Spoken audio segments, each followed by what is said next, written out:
Watch this. Watch what happens when it crits. Here we go. I love this. I love this. So many hits in this special too, which is phenomenal. Okay, so those aren't critting, but we're seeing the various numbers. Those are critting. Those are some big numbers. And then right there, for over 200.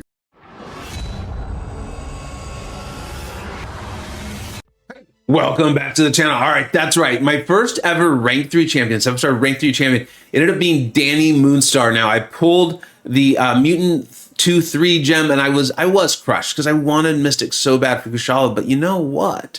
You know what? Sometimes when you don't get what you want, you get what you need. And I needed the excuse almost to take up a ranked up, unawakened Dani Moonstar, so it wouldn't affect my prestige. Yes, her signature ability is important, but here's the thing. I think your eyes are going to be like, if you're like mine, if you like the big yellow numbers, if you like huge damage, Dani is a phenomenal champion for you. And what I want to remind you all is of a couple things here. One, she's not even awakened, and that is really helpful to her in fights that she can take. And two, this is before she gets her buff. All right, let's go ahead and look into this. This is when I first pulled her. I was so happy about this.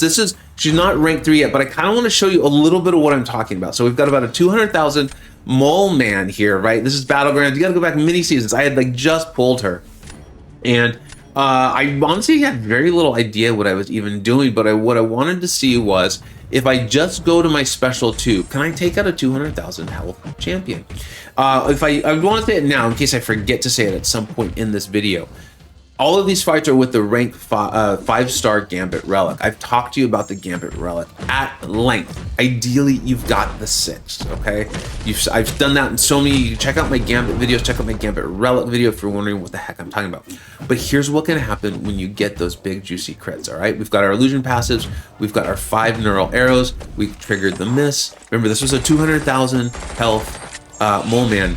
And like, he's gone. He disappeared. He gone. Like, he could have had more health, and this was a 7-star rank 1, 55,496 points. I'm not telling you that Mole Man is the most difficult defender in the world. He's got some trickiness to him, but what I am saying is that was still 200,000 health, and it just flat disappeared from a rank 1. All right, now I'm going to talk for a few minutes here about why I ranked her up. If you're like, dude, I don't care why you ranked her up, go ahead and skim forward. I'll try to put a timestamp in the description so you can jump straight to the fights, okay? Because I get it. Now, if you've followed me long enough, you know I love inclusion. I love diversity, and that means I love all of them. I love my Tony Stark. He's my, like, literally right there. Like, can you see the pop? That is my favorite MCU male character with Namor, who's relatively new, okay? So I love them all. I love America Chavez. I love Hulkling. I like them all. I started almost going into a certain Mix-a-Lot rap about how I like them all, okay? And so there's not a lot of indigenous champions. And she came to the game, and she's got a passive slow, which is outrageously rare, and it's off her SP1, which means it's not that hard to access. It's not like, you know, Gamora's True Strike off the SP3. Like, you can do this, okay? And then she's got incredible damage off the SP2. She also has those high skill asks, which I'm enjoying more and more and more in this game. So all of that lined up for me to be very motivated. And then I think I pulled her like in an early access bundle. I got outrageously lucky. And I then quickly realized she's a bit rigid to play. She is. She's a bit rigid to play. When you can line everything up, she feels phenomenally. But in modes like Battlegrounds and War, which are often my favorite modes, which required a little bit more flexibility or resiliency in case something does go wrong, or the AI is a really super passive one, or maybe hyper aggressive, or maybe you make the tiniest of mistakes, it can really offset Dani significantly. Additionally, her slow is very short, and it's off the SP1, which is great because you can access it. But your SP2 is what you really need to finish the fight. So if you're using the SP1 over and over, it's going to take a very, very long time, and eventually the slow will fall off. And so it's just kind of one of those, like, it feels very reminiscent to me of what I used to say about America Chavez, where I would tell you guys, America Chavez is really good. There's like a good base here, but she's missing a lot. Now, they chose to go the route of ramping her damage significantly, which of course I love. But what that did is that allowed her to take her passive power gain control and then push that through her massive damage. And so eventually the fight would get out of control because she couldn't finish it. But now she can finish it and take advantage of her great passive power gain. Dani is very similar. I think if she gets maybe like an elongated slow or something like that, because then you could actually use it, still have to play very skilled, get your SP2 and finish off the fight. There's also some funkiness with her neural arrows, but the base kit and her actual flow, how it fits together, I think is very good. And if I'm understanding rebalancing well, that's kind of what they were supposed to do, is be like, okay, look, the designer went maybe a little conservative here or whatever. And so we can push some numbers around because the base kit, the designer actually did a great job putting it together. There's just some numbers, some tweaks here and there, and then that's great. That's phenomenal. So that's my hope. But all of this is even without that buff. All right, let's get to this. Now, I'm going to show you a series of fights, okay? Now, I get it. This is only 160,000 health, but here's the thing. Sometimes we see that even in Battlegrounds or War. So in a fight like this, I'm just going to go straight to my SP2. We don't need to go to the SP1. If you're like, well, why would you get to the SP1? Well, because it has the final hit inflicts a non-stacking 2,700 energy vulnerability passive. This is at rank 3 if I have, yeah. Oh, no, sorry. Let me put that at rank 3 just so I can get you the right numbers here. 2,600. So there you go. Not that huge a difference, energy vulnerability, but with this low of a health pool, we just go straight to the SP2, and I wanted to test that out. How big does the health pool need to get where I can't just go straight to the SP2? Let's find out. So we're going to go right on to the Venom the Duck here. And this will also give me a little bit of a chance to tell you just kind of like how to play her. So she is a combo champion, right? And what you're going to see is every time I get to a marker of 10, so 10, 20, 30, I think you understand, I'm going to get this illusion passive. It's going to look like a moon in the upper left-hand corner, and it will be a passive. You'll see it here in a few minutes. Let's get to the 10 combo. And when that happens, you hold your block. The defender will hit into you at some point. This is why I talked about like AI can matter with her. And they're going to get a falter passive, I believe it's for 2.5 seconds. For every time they hit into your and miss, you're going to get those neural arrows, which is the yellow. And every time we hit them, we will get the prowess buffs. When you throw your SP2, you really want to have all those neural arrows. Okay, that was the 200,000 health, and like I don't even think she was halfway through her SP2. So let's go more. Let's go bigger. Let's go bigger, and move on to I think y'all know we're gonna go see Winter Shoulder. I don't normally practice there for a variety of reasons, but I need a bigger health pool, so let's move there. As I was saying with the SP2, you would like to have all of your 5 of your neural arrows, and you're like, well, why would you want that? Well, each hit of the SP2 is going to grant a 10% impact passive for 5 seconds. It can trigger through block, and activating the special with 5 or more neural arrows. Cool. But I think you can only get 5 neural arrows. The max stack is 5. I think maybe the SP3 allows you to go over it.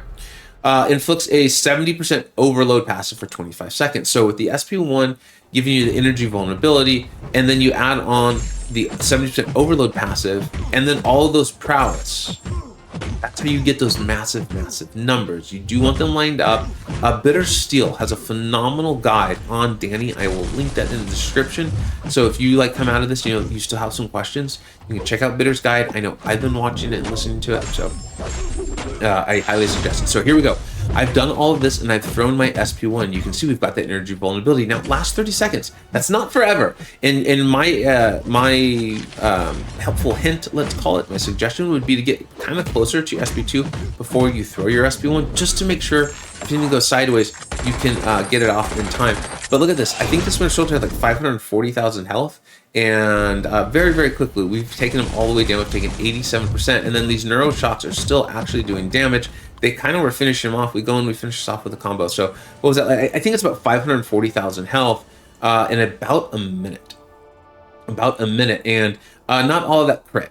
It was, oh, sorry, 49 seconds. I apologize, Dani. So here we go.